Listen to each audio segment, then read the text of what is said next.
Je pense que le plus dur est passé. Maintenant que l'armée allemande est affaiblie, les prochaines avancées seront plus simples et plus rapides.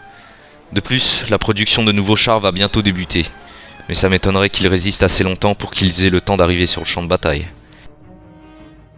Ces guerres ont assez duré. Nous dépassons le million de morts de notre côté et plusieurs millions du côté de l'Axe. C'est beaucoup trop. Les soviétiques ont finalement pris la Pologne. L'est de celle-ci, la Lituanie, la Lettonie et l'Estonie ont été annexés, tandis que l'ouest de la Pologne est devenu un état fantoche à la solde de l'URSS. Il est maintenant temps de lancer l'assaut final. Je vais d'abord rallier les deux fronts pour augmenter ma force de frappe sur une grande distance dans un premier temps, mais surtout pour pouvoir encercler les troupes à l'est de l'Alsace. Encerclées et sans ravitaillement, toutes ces troupes seront plus faciles à mettre hors d'état de nuire. Ma contre-attaque est un succès. Plusieurs divisions ennemies ont été encerclées. Je vais pouvoir passer à la phase 2. Mes troupes vont se déplacer vers le nord, en direction de Francfort, jusqu'à ce qu'ils atteignent la mer.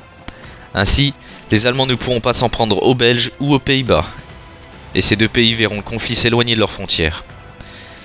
Pendant mon assaut, les troupes britanniques ont réussi à débarquer au nord de l'Allemagne, et se sont dirigées vers Berlin aussi rapidement que possible. Mais ce manque de préparation leur a valu de se faire repousser aussitôt. Dans la foulée, je déplace les unités qui gardaient la frontière belge vers la frontière espagnole. Le pays est au même titre que l'Allemagne fasciste, et leur a envoyé plusieurs troupes de volontaires pour les aider pendant ce conflit. Il n'est pas impossible que l'Allemagne leur demande de l'aide. On peut considérer cette guerre comme terminée. L'Allemagne perd son territoire à une vitesse fulgurante. Un mois après le début de l'assaut, Berlin tombe à nouveau. Et encore 15 jours après, l'Allemagne capitule. Puis la conférence de paix eut enfin lieu. Comme avec le conflit contre les Italiens, je suis le premier à prendre la parole. Je prends le territoire de la Haute-Bavière, de la Tyrol, du Wurtemberg et Mosellan, qui ne sont pas que des territoires allemands, mais grâce à ça, je crée une enclave autour de la Suisse qui pourra s'en servir comme protection. Les Britanniques ont changé le gouvernement allemand et libèrent les provinces de quelques pays. Je libère finalement ce qui reste de l'Autriche et de la Tchécoslovaquie. Je me charge de changer le gouvernement slovaque et croate. Les pertes ont été énormes. Presque 5 millions de morts du côté de l'Axe et plus de 2 millions du côté allié, dont presque 300 000 Français et 1 210 000 Anglais. Nous n'avons aucune information concernant les pertes civiles. Les chiffres pourraient être bien plus importants. Même si la guerre en Europe est terminée, la tension mondiale est toujours aussi palpable. Nous ne serons pas en sécurité tant que des dictatures fascistes seront toujours présentes.